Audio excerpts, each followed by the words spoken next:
Alta no custo. A ANEEL diz que a bandeira tarifária para novembro será a vermelha no patamar 1.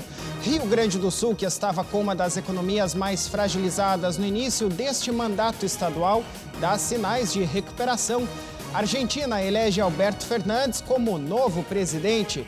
Primavera chega nos Estados Unidos, inspirando a moda. A mostra de arte pop mistura as flores, as últimas tendências na passarela. Termina no Vaticano o Sínodo para a Amazônia. O documento final do Sínodo dos Bispos faz um pedido para a conversão ecológica e cultural. O JBN de hoje está começando.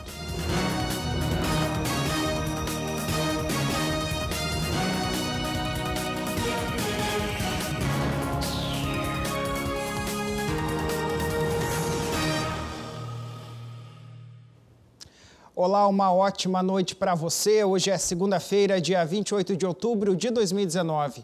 Muito obrigado a você que nos acompanha de norte a sul do país. A Agência Nacional de Energia Elétrica, a ANEEL, acaba de informar que a bandeira tarifária para o mês de novembro será a vermelha no patamar 1. Isso quer dizer que haverá um acréscimo de R$ 4,00 para cada 100 kWh consumidos pelos brasileiros. Agora, em outubro, por exemplo, foi a bandeira amarela que acrescentou aí R$ 1,00 no consumo de cada 100 kWh que a gente consumiu nas nossas casas e, portanto, nas nossas contas foi acrescentado esse valor. De acordo com a agência, a decisão de elevar o patamar da bandeira se deve ao fato de que, apesar de novembro ser o mês de início do período chuvoso, nas principais bacias hidrográficas do país, o regime de chuvas está abaixo da média histórica. A agência disse ainda que nesse cenário aumenta a demanda de acionamento de usinas termoelétricas, cujo custo de produção é mais alto, o que incide sobre o custo final da energia. Criado pela ANEEL, o sistema de bandeiras tarifárias sinaliza o custo real da energia gerada, possibilitando aos consumidores o bom uso da energia elétrica. O cálculo para o acionamento das bandeiras tarifárias leva em conta principalmente dois fatores: o risco hidrológico e o preço da energia. O funcionamento das bandeiras tarifárias é simples. As cores verde, amarela ou vermelha nos patamares 1 e 2 indicam se a energia custará mais ou menos em função das condições de geração. A bandeira verde, quando acionada, não há custo extra. Quando acionada a bandeira amarela, por exemplo, o acréscimo é de R$ 1,50 para cada 100 kWh consumidos. Já a bandeira vermelha, no patamar 1, possui um acréscimo de R$ 4,00 para cada 100 kWh. E para o patamar 2 da bandeira vermelha, o mais alto, o acréscimo na conta final é de R$ 6,00 para cada 100 kW consumidos. Os recursos pagos pelos consumidores vão para uma conta específica e depois são repassados às distribuidoras de energia para compensar o custo extra da produção de energia em períodos de seca. Tá aí, né? Vamos ter que preparar o bolso.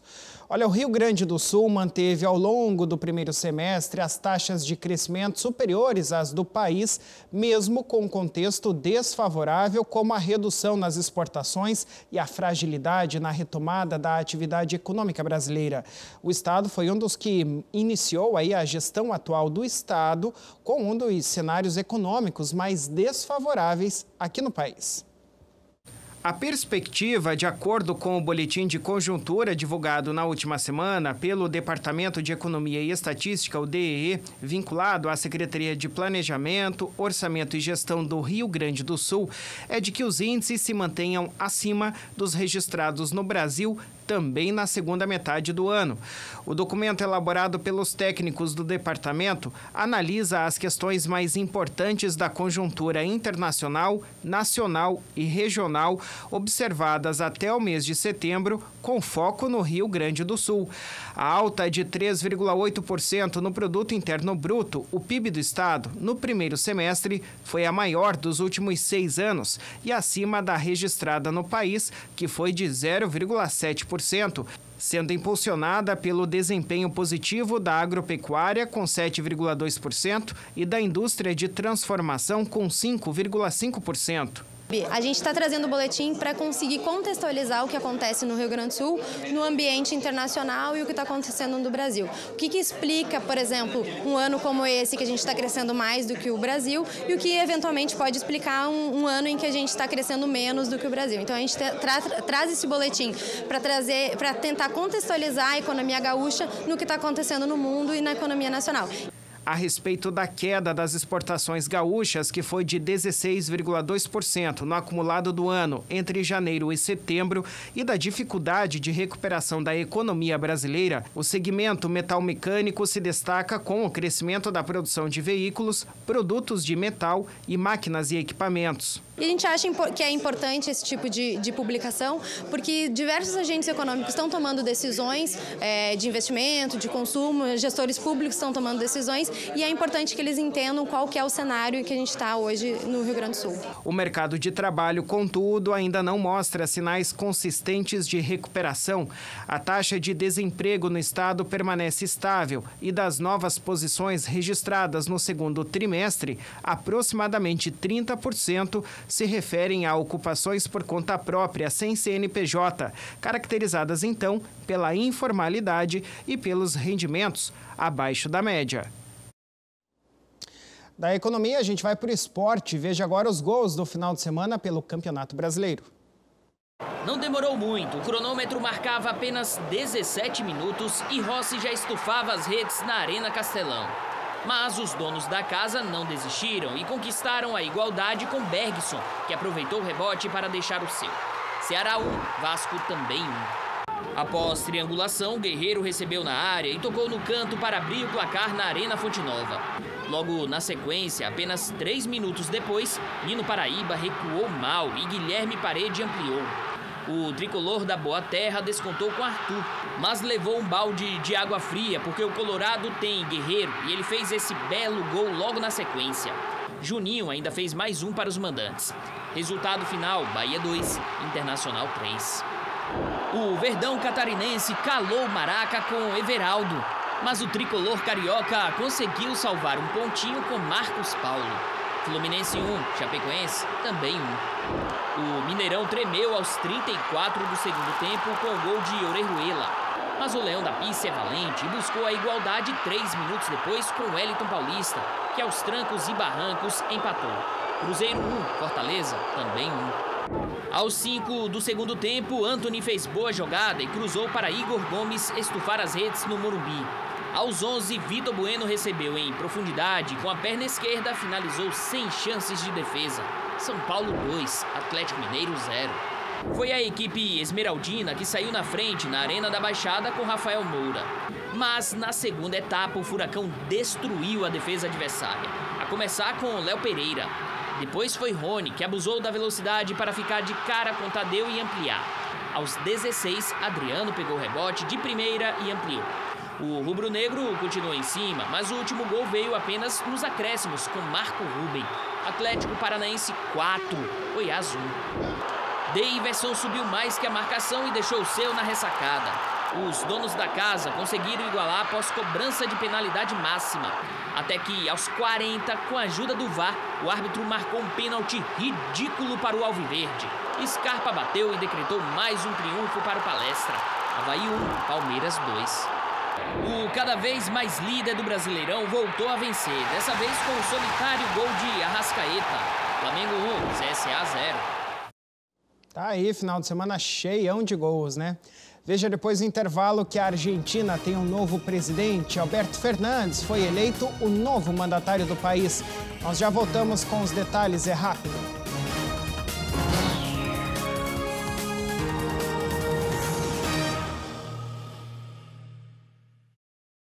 O amor do Pai Eterno está presente em todo lugar. E a missão da AFIP é levar esta mensagem adiante. E tudo isso só é possível graças à nossa união. Reze conosco, ajude a fazer o bem. Faça parte desta família de amor.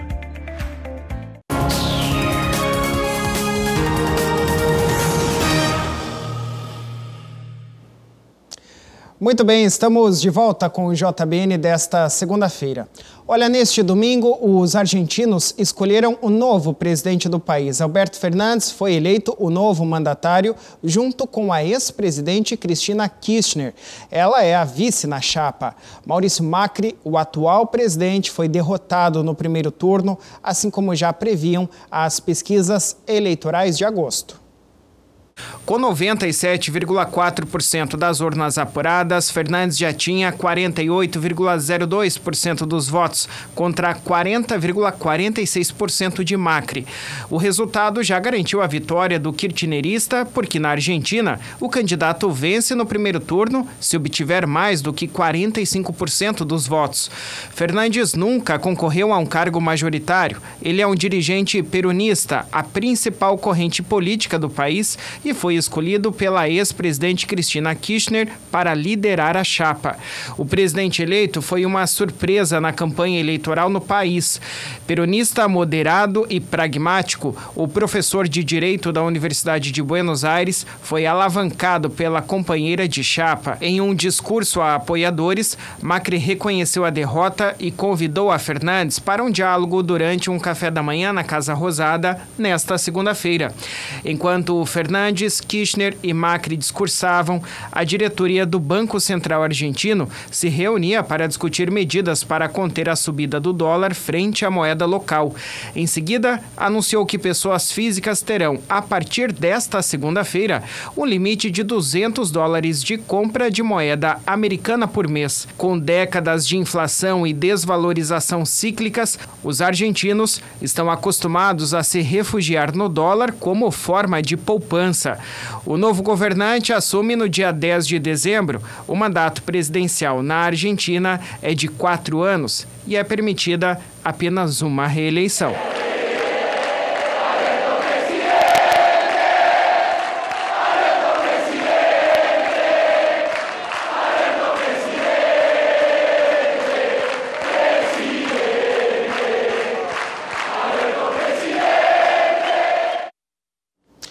Olha, o presidente Jair Bolsonaro disse hoje que lamenta a eleição de Alberto Fernandes na Argentina e que não o parabenizará. Bolsonaro declarou que lamenta então a vitória dele e completou dizendo que não tem bola de cristal, mas acha que a Argentina escolheu mal, viu, o novo presidente. A opinião do nosso presidente, ou seja, Bolsonaro, foi dada quando antes dele deixar os Emirados Árabes Unidos, onde ele estava desde o último sábado.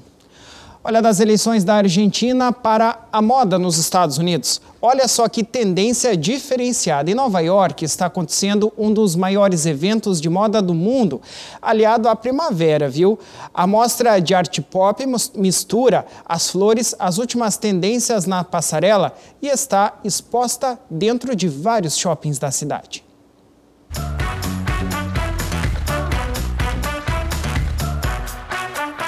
Uma mostra de arte pop que mistura flores e moda floresceu no Hudson Words, em Nova York.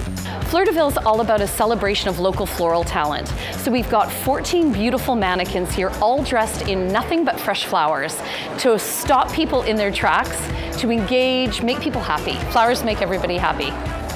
Vestindo não mais do que flores coloridas e perfumadas, incluindo rosas, cravos, hortênsias e tulipas, muitos dos manequins em tamanho natural foram projetados em torno do tema da cidade de Nova York. Esta não é a primeira exposição floral criada pela Fleurs-de-Ville. Eles cultivaram eventos de flores em cidades pelo mundo todo, mas em Nova York, este é o primeiro. Fleur-de-Ville pops up in cities all over the world, but what keeps our shows fresh is that the local talent is always different and fresh. So Fleur-de-Ville is a luxury global brand, but we always work with local florists in each city to celebrate local floral talent. So everywhere we go, no matter where we are, no matter which city we go to, it's always different. Every show is completely different. A exposição de 10 dias começou na última sexta, dia 25, e vai até o domingo, dia 3 de novembro.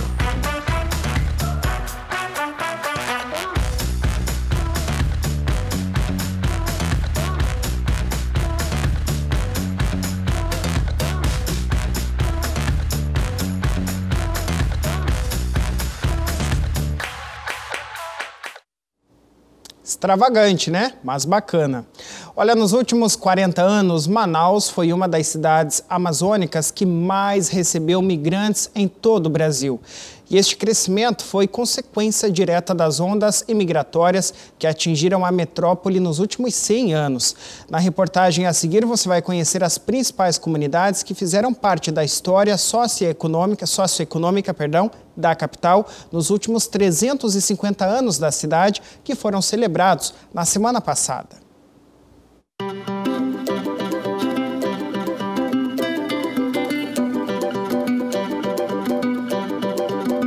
Manaus passou por grandes mudanças sociais e econômicas nos últimos anos. Muitos imaginam que esses 350 anos de história, inclusive, narram a trajetória da população manauara, mas comunidades de várias partes do mundo estão atreladas à memória desta metrópole há quase um século e, por pouco, passam despercebidas.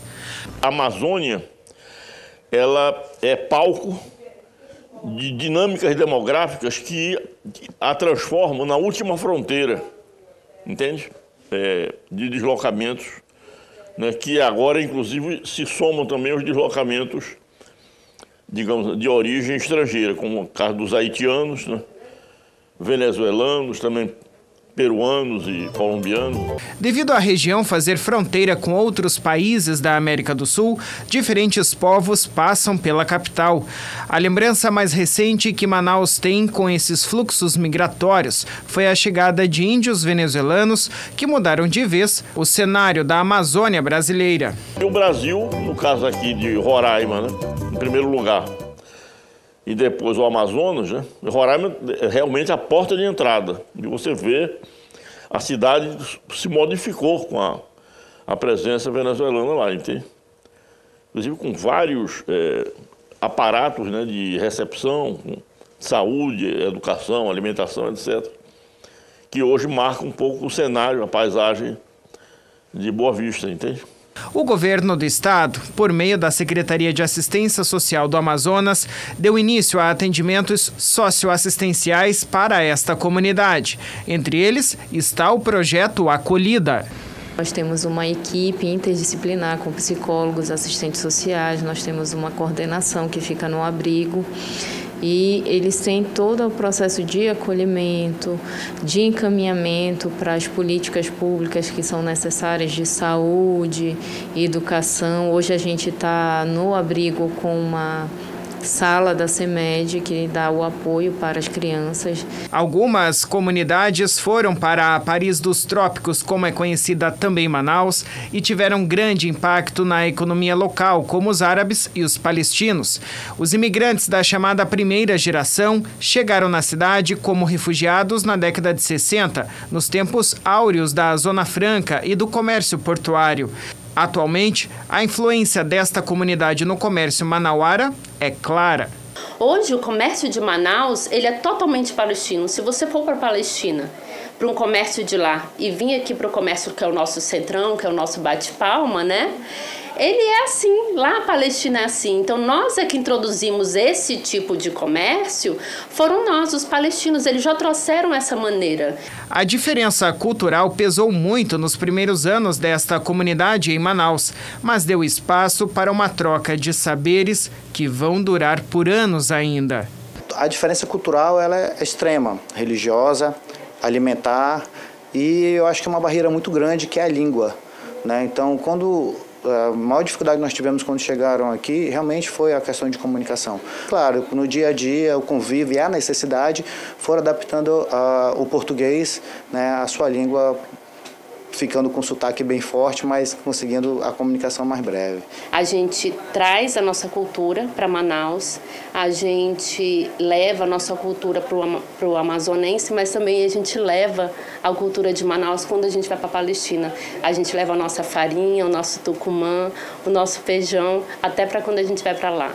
Este carinho recíproco foi além das conquistas comerciais e se tornou fonte de gratidão direta para com o povo manauara. Nossa primeira geração conquistou tudo isso porque Manaus a acolheu e o povo amazonense foi muito carinhoso e amoroso, né, com os palestinos. Eu acho que até hoje é assim, a gente tem uma convivência harmoniosa. Manaus nos acolheu, né, o Amazonas como um todo nos acolheu muito. Participamos no fundo do desenvolvimento comercial da cidade. Então, nos orgulha, a cidade está completando 350 anos, nos orgulha fazer parte também dessa cultura toda e dessa pátria que é o Brasil e dessa mãe que é o Amazonas. Legal, né? Isso mesmo. O Brasil todo é uma integração sempre das etnias. Olha, para as mulheres que estão passando pelo tratamento contra o câncer, o momento da perda do cabelo é uma das mais impactantes. Por isso, o Instituto Peito Aberto de Paranaguá, que trabalha com atividades voltadas a esse tema, dispõe da oficina de perucas. Essa oficina busca levar um pouco mais de autoestima para essas mulheres. Como toda mulher, a Ana Silva também quis mudar o visual e deixar um corte um pouco mais curto que o habitual. Porém, ao decidir cortar as madeixas, ela resolveu fazer a doação do cabelo ao Instituto Peito Aberto e fez questão de entregar pessoalmente e conhecer a oficina de perucas. Eu acho que Outubro Rosa é um mês, na verdade, que é bem específico para as mulheres, né? Então, por que não fazer, né? Aí, já que eu resolvi mudar também, uni o útil ao agradável e fiz tudo junto, já trouxe, doei também.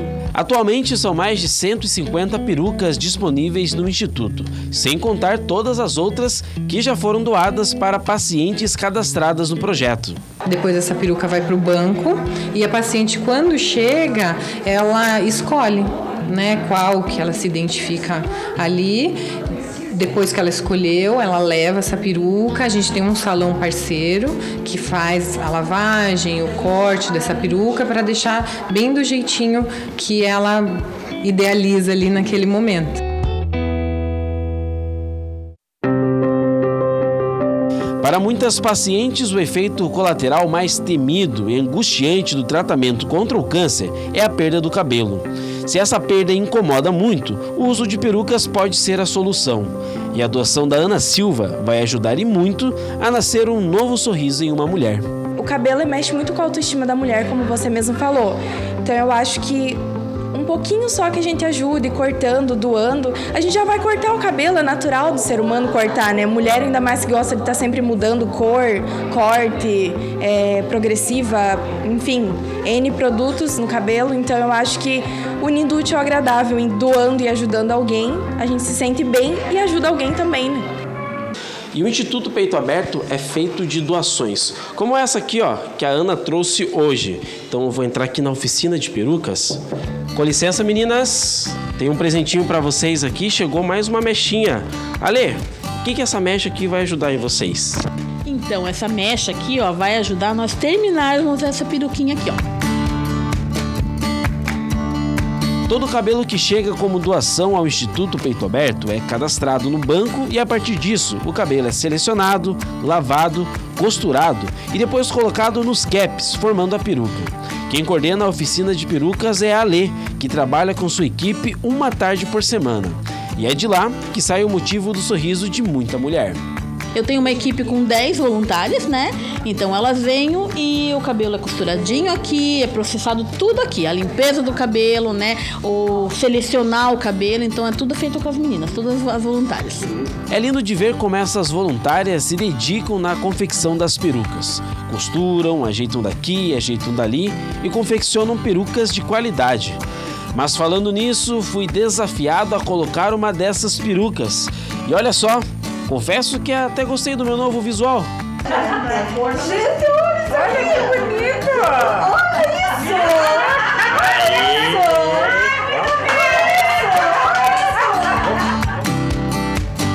O Porter ficou bonito com peruca? Ficou muito bonito mesmo. Tá de parabéns. Eu acho que ele devia deixar o cabelo crescer para ser o próximo, né, a vir doar para nós. Brincadeiras à parte, o gesto de doar o cabelo é algo muito nobre e beneficia diretamente uma mulher que esteja passando pelo tratamento do câncer. Pensou em mudar o visual? Por que não doar? Parabéns, Ana, e que seu gesto inspire muitas outras pessoas. Ao cortar o cabelo, traga no Instituto, né? Porque além de beneficiar pessoas, né? Porque elas têm também a oficina de perucas, né? A fábrica de perucas delas, então ajuda bastante. E é algo que, particularmente, eu me sinto muito bem fazendo as coisas boas nesse sentido. Então, além de se sentir bem, você consegue ajudar outra pessoa.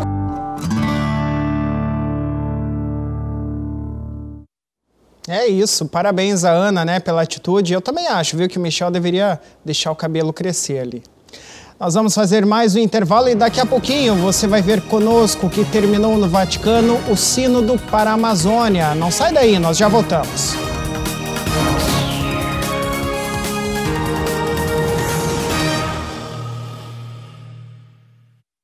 O amor do Pai Eterno está presente em todo lugar. E a missão da AFIP é levar esta mensagem adiante. E tudo isso só é possível graças à nossa união. Reze conosco, ajude a fazer o bem. Faça parte desta família de amor.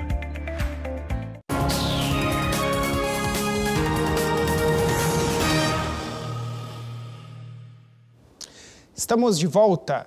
O documento final do Sínodo dos Bispos sobre a Amazônia, que terminou no último sábado, diz que a defesa da floresta depende de uma verdadeira conversão ecológica e cultural, passando pelo combate ao pecado ecológico.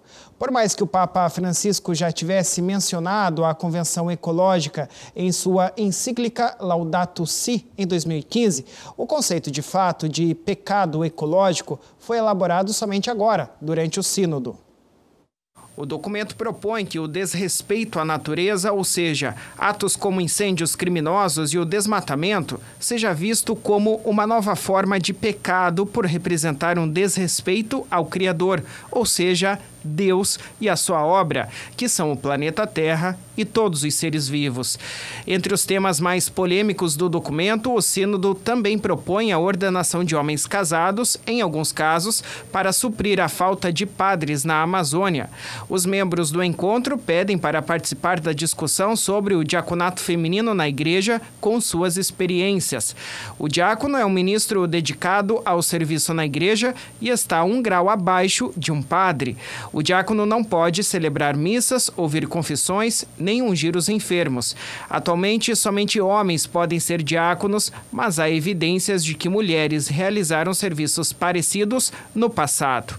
As resoluções do Sínodo não são definitivas, mas apenas propostas e entregues ao Papa, após um debate que durou então 3 semanas no Vaticano.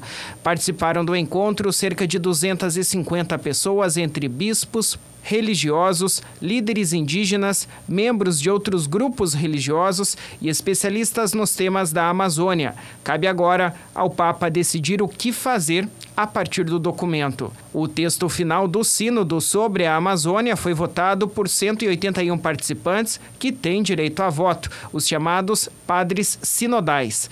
Durante a votação do documento, todos os parágrafos receberam maioria de 2/3 de aprovação.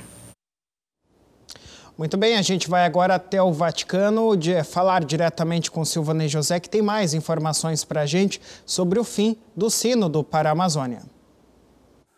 Alô, amigos da TV Pai Eterno em todo o Brasil.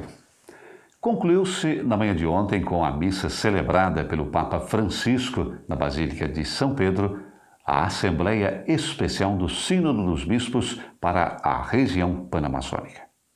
Foram 3 semanas intensas de reflexão e discernimento que produziram um documento final, com 5 capítulos, mais uma introdução e uma breve conclusão. Esse documento final foi divulgado na noite de sábado por desejo do Papa Francisco. Conversão. Esse é o tema do documento final. Uma conversão que tem diferentes significados. O texto é resultado do intercâmbio aberto, livre e respeitoso desempenhado durante os trabalhos do Sínodo para relatar os desafios e o potencial da Amazônia. O coração biológico do mundo, espalhado por 9 países e habitado por mais de 33 milhões de pessoas, incluindo 2,5 milhões de indígenas. No entanto, essa região, segunda área mais vulnerável do mundo devido às mudanças climáticas provocadas pelo homem, está numa corrida frenética rumo à morte E isso exige urgentemente, reitera o documento, uma nova direção que permita que seja salva, sob pena de impacto catastrófico em todo o planeta. O documento reafirma, entre outras coisas, o empenho da Igreja em defender a vida, desde a concepção até o seu fim natural, em promover o diálogo intercultural e ecumênico para conter as estruturas de morte, de pecado, violência e injustiça. Proposta a definição de pecado ecológico como ação ou omissão contra Deus, contra o próximo, a comunidade, o meio ambiente, as futuras gerações e a virtude da justiça. O documento dedica amplo espaço à presença e à hora das mulheres. O Sínodo pede que a voz das mulheres seja ouvida, que sejam consultadas, assumam com maior força a sua liderança dentro da Igreja, nos conselhos pastorais ou também nas instâncias de governo. O Sínodo evidencia que, de inúmeras consultas na Amazônia, foi solicitado o diaconato permanente para as mulheres, tema muito presente durante os trabalhos aqui no Vaticano. O desejo dos participantes da Assembleia é compartilhar experiências e reflexões emergidas até agora com a Comissão de Estudo sobre o Diaconato das Mulheres, recordamos, criada em 2016 pelo Papa Francisco, e aguardar então os seus resultados. Para a comunidade cristã é central a participação à Eucaristia. E mesmo assim, destaca o Sínodo, muitas comunidades eclesiais do território amazônico têm enormes dificuldades em ter acesso a ela. Podem passar meses ou até mesmo anos para que um sacerdote volte a uma comunidade para celebrar a missa ou oferecer os sacramentos da reconciliação e da unção dos enfermos. Reforçando o apreço pelo celibato como dom de Deus na medida em que permite ao presbítero dedicar-se plenamente ao serviço da comunidade e considerando a vasta extensão do território amazônico e a escassez de ministros ordenados, o documento final propõe estabelecer critérios e regras por parte da autoridade competente para ordenar sacerdotes, homens casados, idôneos e reconhecidos pela comunidade que tenham um diaconato permanente fecundo e recebam uma formação adequada para o presbiterado, permitindo ter uma família legitimamente constituída e estável para promover a vida da comunidade cristã através da pregação da palavra e da celebração dos sacramentos nas áreas mais remotas da região amazônica. Deve-se especificar que, a propósito, alguns se expressaram a favor de uma abordagem universal desse argumento. E depois de participar ativamente das 3 semanas de trabalhos sinodais, o Papa Francisco tomou a palavra no final da tarde do último sábado para se dirigir a todos os participantes e assim encerrar as sessões. Como é seu estilo, falou a partir da sua experiência, compartilhando sua perspectiva e revelando algumas decisões. Sobre a exortação pós-sinodal, o Papa recordou que não é obrigatória, que o mais simples para ele seria dizer: eis aqui o documento, vejam vocês. Em todo caso, uma palavra do Papa sobre o que se viveu no sínodo pode ser uma boa coisa, e disse Francisco, gostaria de fazê-lo antes do final do ano, de modo que não passe muito tempo. O Papa assumiu o compromisso de reforçar a comissão para o estudo do diaconato permanente.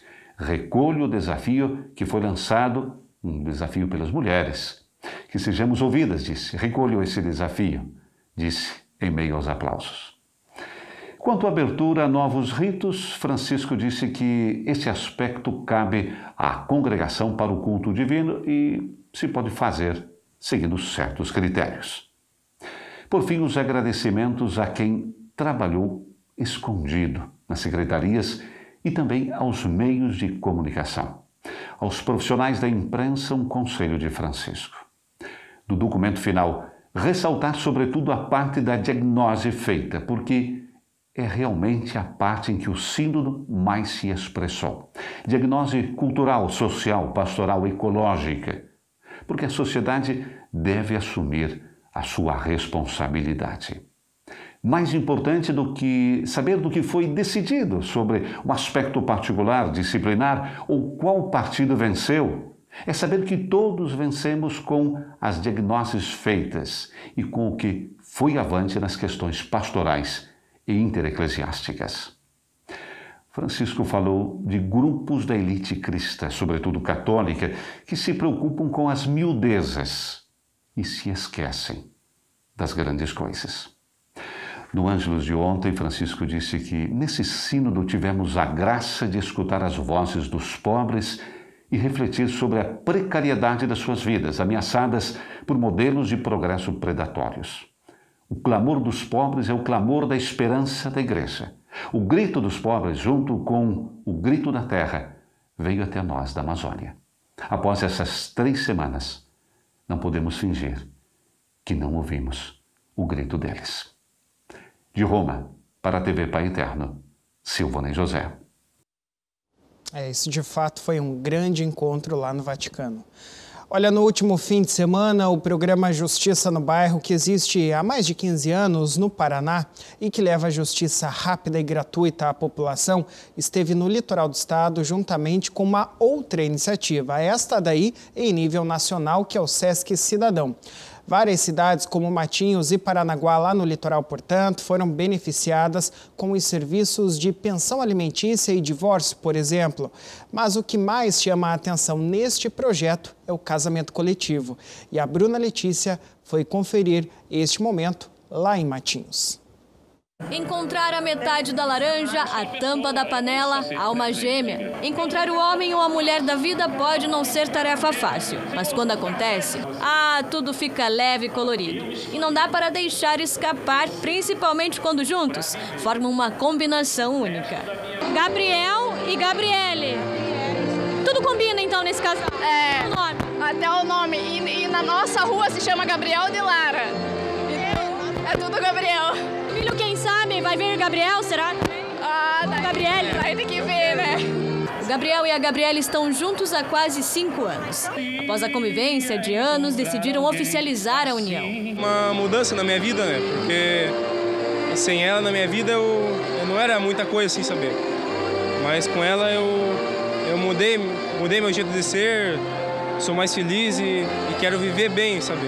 Construir uma família. É muito importante, né? Porque muitos anos juntos já. Então, é um grande amor já que foi construído com o tempo. E é uma grande amizade. Nós temos muita amizade juntos. Então, é muito bom isso. Eles casaram em Matinhos no casamento coletivo promovido pelo Sistema Fê Comércio, Sesc Senac, Tribunal de Justiça e pelos cartórios de registro civil. São 2 programas que atuam junto desde 2005, que é o Justiça no Bairro e o Sesc Cidadão. E ele atua em todo o estado e, dependendo do município que ele vai, ele tem apoio local, nesse caso das prefeituras municipais aqui do litoral. Nós temos esse evento já com recorde de mais de 28 mil casamentos. Teve também o programa Justiça no Bairro, com as ações com o Sesc, com a nossa promotora, nosso juiz e a nossa desembargadora querida, que trouxe esse evento maravilhoso para nós. Então, a cidade está em festa como um casamento coletivo, nada melhor que isso. O evento já bateu recorde, foram mais de 28 mil casamentos realizados no Paraná e está na edição de número 213. E Matinhos recebeu o evento pela 2ª vez. Ao total, 334 casais disseram sim um para o outro. O momento, sem dúvidas, ficará marcado na vida de cada um. Morávamos há 6 anos juntos já. Fizemos o noivado e estávamos aguardando essa oportunidade para casar. Esse momento representa o que para você? Felicidade e muito emocionante, muita emoção. Apesar de ser um casamento civil, a cerimônia obedece a um protocolo religioso e foi conduzida pela desembargadora Joeci Machado Camargo. Mais emoção, na realidade, é a minha, por estar aqui e compartilhar desse ato que é tão importante na vida deles.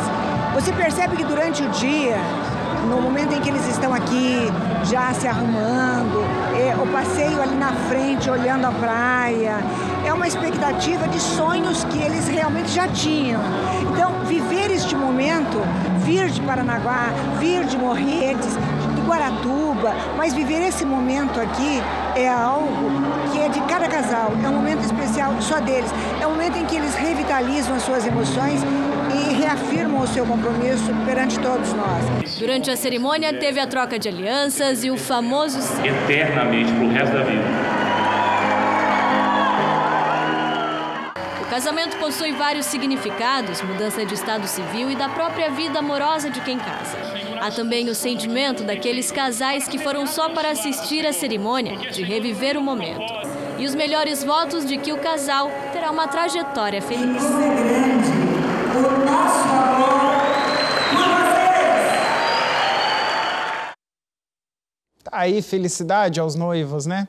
Muito bem, essas foram as informações de hoje aqui do JBN. Muito obrigado pela sua audiência e até lá.